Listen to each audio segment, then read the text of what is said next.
எல்லாருக்கும் வணக்கம். இன்னைக்கு நான் ஒரு அதிசயமான மனிதரை பார்க்க வந்திருக்கேன். என்னன்னா நிறைய அரசியல் அந்த மாதிரிலாம் பண்ணிட்டு ஆன்மீகம் ஒரு மனுஷனை இப்படியும் மாத்துமா அப்படின்ட்டு பார்த்தீங்கன்னா ரொம்ப வியப்பா பார்த்த ஒரு மனிதர் அண்ணன் திரு ஜேஎஸ்கே கோபி அவர் கூட உட்காந்துட்டு இருக்கேன். ஐனா வணக்கம்.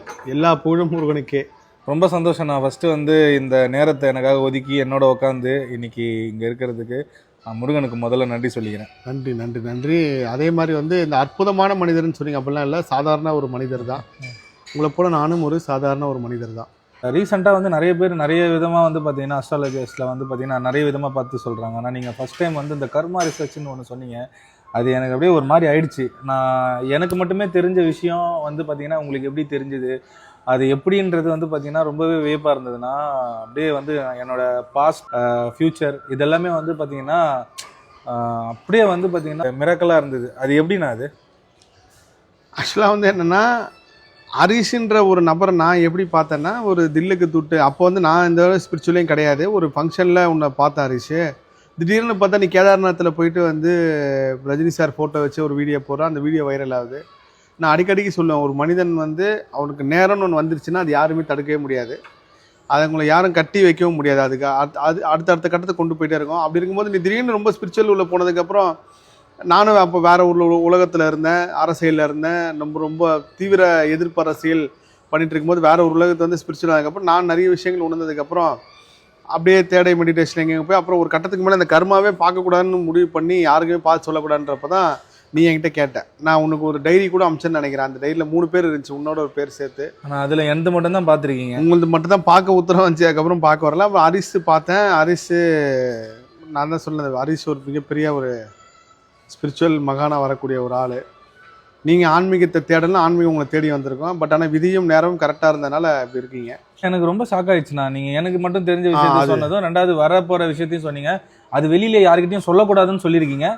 அது நான் இன்னைக்கு அந்த டைமில் அந்த மாதிரி ஆனேன்னா இதே ஒரு பதிவை திருப்பியுமே என்னுடைய இன்ஸ்டாகிராமில் கண்டிப்பாக போடுவேன். நான் ஒரு கர்மாவில் பெரிய ரிசர்ச் கண்டுபிடிச்சேன்னா, ஒவ்வொரு மனிதருக்கும் ஆன்மீகம் எங்கே வருதுன்னா அம்மா மூலியமாக தான் வருது.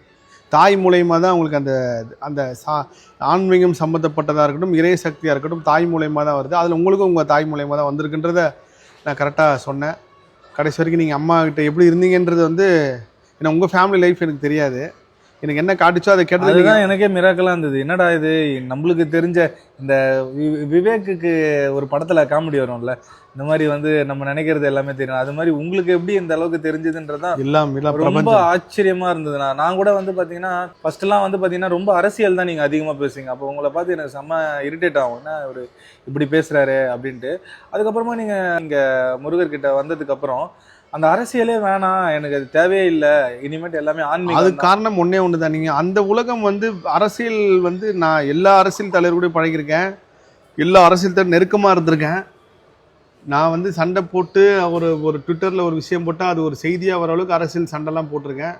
ஆனால் இந்த ஆன்மீகம் மூலம் வந்ததுக்கப்புறம் முருகர் தான் சொன்னார், என்னென்னா இவ்வளோ பெரிய வாழ்க்கையை முருகர் காட்டியிருக்காரு, கொடுத்துருக்காருன்றப்போ அவருக்காக இந்த அரசியல் இழக்கிறது ஒன்றும் பெருசு இல்லை அப்படின்னு நினைக்கும் போது தான் கரெக்டாக அரசியல் வேண்டான்னு உத்தரவு வருது. அப்போ நம்ம எவ்வளோ தப்பாக இருந்திருக்கோம், அரசியலில் நிறைய பேர் விமர்சித்து நிறைய விஷயங்கள் பண்ணது எவ்வளோ தவறுன்னு உணர்ந்தேன். அது வேற ஒரு உலகம் அரசியல். ஆனால் இது ஆன்மீகம் மிகப்பெரிய ஒரு அற்புதம். ஆனால் நானுமே பார்த்தீங்கன்னா ரஜினி சாரை ஒரு சூப்பர் ஸ்டார் அப்படின்றதெல்லாம் தாண்டி அவரை நான் ஒரு ஆன்மீகவாதியாக தான் ரொம்ப விரும்புகிறேன். ஏன்னா அவருடைய அந்த ஸ்பிரிச்சுவல் பார்த்துலாம் நானும் ஃபாலோ பண்ணுறேன். நானுமே உங்களுடைய வீடியோ நிறைய சேனலில் பார்த்துருக்கேன். இந்த மாதிரி ரஜினி சார் பற்றி நிறைய விஷயங்கள் நீங்கள் பேசுகிறீங்க. அப்படி என்ன உங்களுக்கும் அவருக்கும் உள்ள பாண்டிங், அது சொல்ல முடியுமா? இந்த பாண்டிங்லாம் இல்லை, எல்லாருமே ரஜினி சாரை நடிகராக பார்த்தாங்க, சூப்பர் ஸ்டாராக பார்ப்பாங்க, மிகப்பெரிய ஒரு புகழ்பெற்ற ஒரு நபராக பார்ப்பாங்க. நான் சின்ன வயசுலேருந்து ரஜினி சார் ஃபேனு. ஆனால் ஒரு கட்டத்துக்கு மேலே நான் ரஜினி சார் கூட சில சமயங்களில் ஒர்க் பண்ணுற சூழ்நிலை வந்தப்போ நான் பார்த்த ரஜினி சார் வேறு. அவர் மிகப்பெரிய ஒரு மகான். அதுவும் இப்போ ரொம்ப ஸ்பிரிச்சுவலுக்குள்ளே வந்ததுக்கப்புறம் நிறைய கர்மா சம்மந்தமான ஆராய்ச்சி ஈடுபடும் போது அதில் ரஜினி சாருக்கு மிகப்பெரிய அளவுக்கு ஒரு மகான். அவர் லாஸ்ட் பர்த்து நான் தேடி கண்டுபிடிச்சேன். அதே மாதிரி ஹரி சார்னு ஒருத்தருக்கார், ரஜினி சார் ஃப்ரெண்டு. அவர்கிட்ட சில விஷயங்கள் பேசும் போதெல்லாம் அவ்வளோ அற்புதமாக இருக்கும். ஸோ ரஜினி சாரை இந்த பிரபஞ்சம் சூஸ் பண்ணியிருக்கு.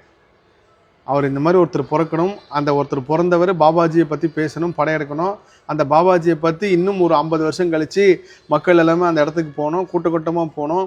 இந்த மண்ணில் ஆன்மீக விதைக்கிறதுக்கு அவர் தான் காரணமாக பிரபஞ்சம் தேர்ந்தெடுத்து அதை நான் கண்டுபிடிச்சதுக்கப்புறம் இன்னும் நான் தான் ஒரு பேட்டியில் கூட சொல்லியிருப்பேன், ரஜினி சாரோட காலத்துக்கு பின்னாடி அவர் எங்கே அடக்கம் செய்யப்படுறதோ இல்லை அவரோட எங்கே இது இருக்கிறதோ அவர் ஒரு மிகப்பெரிய ஆறா இருக்கும். அந்த இடத்துல யார் மெடிடேஷன் பண்ணுறாங்களோ அவங்களுக்கு நிறைய மாற்றம் உணர்வாங்க.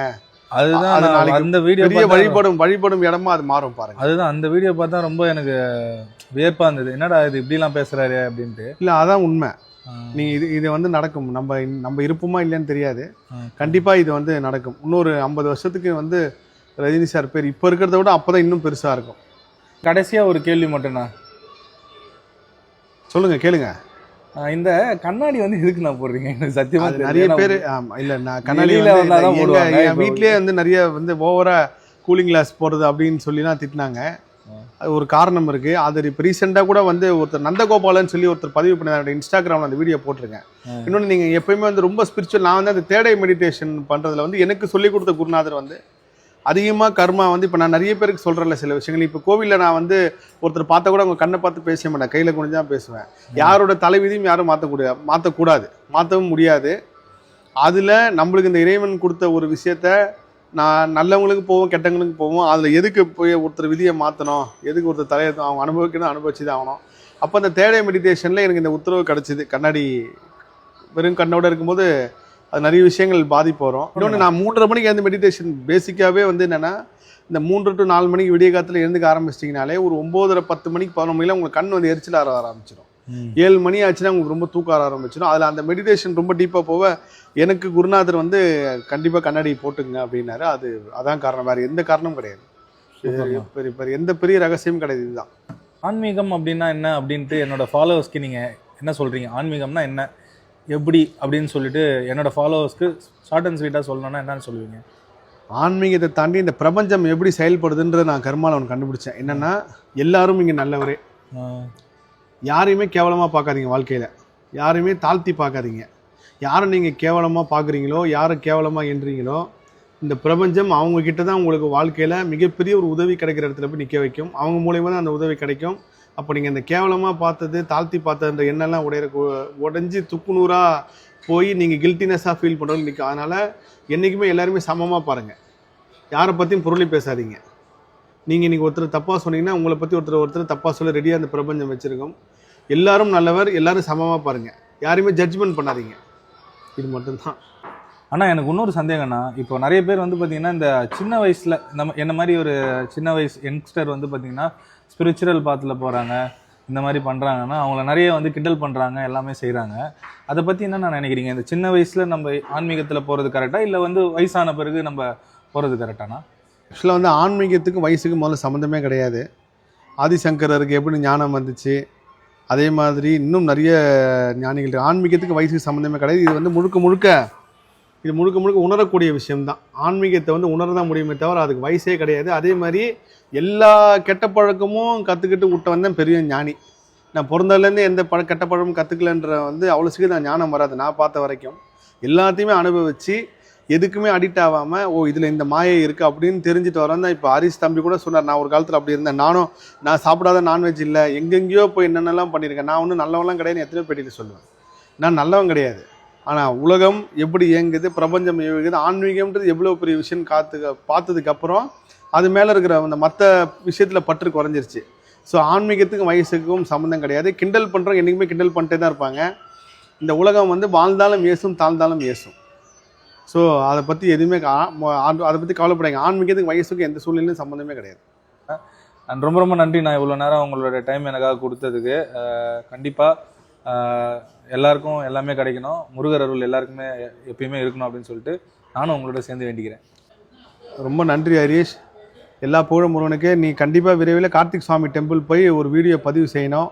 குறிப்பாக வந்து அந்த கார்த்திக் சுவாமி டெம்பிளுக்கு பின்னாடி இந்த கைலாய மலை தெரியும், அது நீ வந்து பதிவு பண்ணி மக்களுக்கு காட்டு. அது அற்புதமான ஒரு, எத்தனையோ பேர் போக முடியாத சூழ்நிலை இருக்கலாம், பொருளாதாரமாக போகக்கூடிய சூழ்நிலை வராமல் இருக்கலாம்.